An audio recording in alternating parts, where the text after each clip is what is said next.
Subscribe now and press the bell icon. संत कुलभूषण कवि संत शिरोमणि रविदास रैदास का जन्म काशी में हुआ था। उनकी माता का नाम कर्मा देवी तथा पिता का नाम संतोख दास था। चर्मकार कुल से होने के कारण जूते बनाने का अपना पैतृक व्यवसाय उन्होंने हृदय से अपनाया था। वे पूरी लगन तथा परिश्रम से अपना कार्य करते थे। संत रविदास बचपन से ही परोपकारी और दयालु स्वभाव के थे।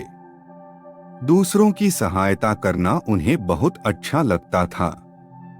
खासकर साधु संतों की सेवा और प्रभु स्मरण में वे विशेष ध्यान लगाते थे। एक दिन संत रैदास रविदास अपनी कुटिया में बैठे प्रभु का स्मरण करते हुए कार्य कर रहे थे। तभी एक ब्राह्मण रैदास जी की कुटिया पर आया और उन्हें सादर वंदन करके बोला कि मैं गंगा जी स्नान करने जा रहा था, सो रास्ते में आपके दर्शन करने चला आया। रैदास जी ने कहा कि आप गंगा स्नान करने जा रहे हैं, यह एक मुद्रा है, इसे मेरी तरफ से गंगा मैया को दे देना। ब्राह्मण जब गंगा जी पहुंचा और स्नान करके जैसे रुपया गंगा में डालने को उद्यत हुआ तो गंगा नदी में से गंगा मैया ने जल में से अपना हाथ निकालकर वह रुपया ब्राह्मण से ले लिया तथा उसके बदले ब्राह्मण को एक सोने का कंगन दे दिया। ब्राह्मण जब गंगा मैया का दिया कंगन लेकर लौट रहा था तो वह नगर के राजा से मिलने चला गया। ब्राह्मण को विचार आया कि यदि यह कंगन राजा को दे दिया जाए तो राजा बहुत प्रसन्न होगा। उसने वह कंगन राजा को भेंट कर दिया। राजा ने बहुत सी मुद्राएं देकर उसकी झोली भर दी। ब्राह्मण अपने घर चला गया।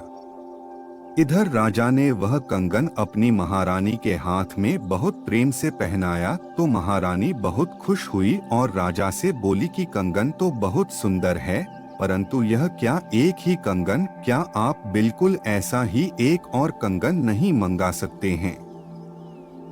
राजा ने कहा, प्रिय, ऐसा ही एक और कंगन मैं तुम्हें शीघ्र मंगवा दूंगा। राजा से उसी ब्राह्मण को खबर भिजवाई कि जैसा कंगन मुझे भेंट किया था वैसा ही एक और कंगन मुझे 3 दिन में लाकर दो, वरना राजा के दंड का पात्र बनना पड़ेगा। खबर सुनते ही ब्राह्मण के होश उड़ गए।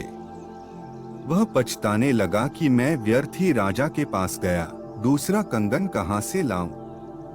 इसी उहापोह में डूबते उतरते वह रैदास जी की कुटिया पर पहुंचा और उन्हें पूरा वृत्तांत बताया कि गंगा जी ने आपकी दी हुई मुद्रा स्वीकार करके मुझे एक सोने का कंगन दिया था, वह मैंने राजा को भेंट कर दिया। अब राजा ने मुझसे वैसा ही कंगन मांगा है। यदि मैंने 3 दिन में दूसरा कंगन नहीं दिया तो राजा मुझे कठोर दंड देगा। रैदास जी बोले कि तुमने मुझे बताए बगैर राजा को कंगन भेंट कर दिया, इसका पछतावा मत करो। यदि कंगन तुम भी रख लेते तो मैं नाराज नहीं होता, नहीं, मैं अब तुमसे नाराज हूँ। रही दूसरे कंगन की बात तो मैं गंगा मैया से प्रार्थना करता हूँ कि इस ब्राह्मण का मान सम्मान तुम्हारे हाथ है, इसकी लाज रख देना। ऐसा कहने के उपरांत रैदास जी ने अपनी वह कठौती उठाई जिसमें वे चर्म गलाते थे। उसमें जल भरा हुआ था। उन्होंने गंगा मैया का आह्वान कर अपनी कठौती से जल छिड़का, तब गंगा मैया प्रकट हुई और रैदास जी के आग्रह पर उन्होंने एक और कड़ा ब्राह्मण को दे दिया।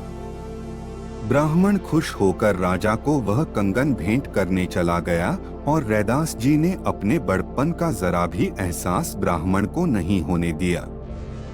ऐसे थे महान संत रविदास।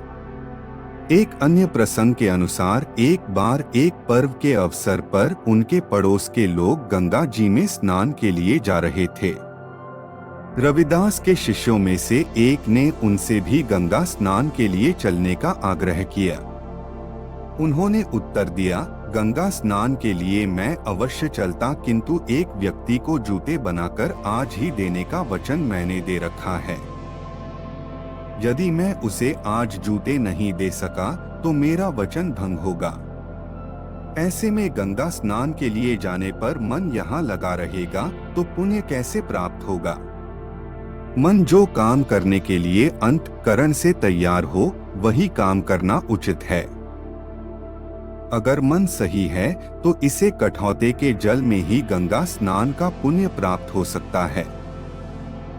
माना जाता है कि इस प्रकार के उनके व्यवहार के बाद से ही यह कहावत प्रचलित हो गई कि मन चंगा तो कठौती में गंगा। दोस्तों, अगर ये कहानी आपको अच्छी लगी हो तो शेयर और सब्सक्राइब जरूर करें।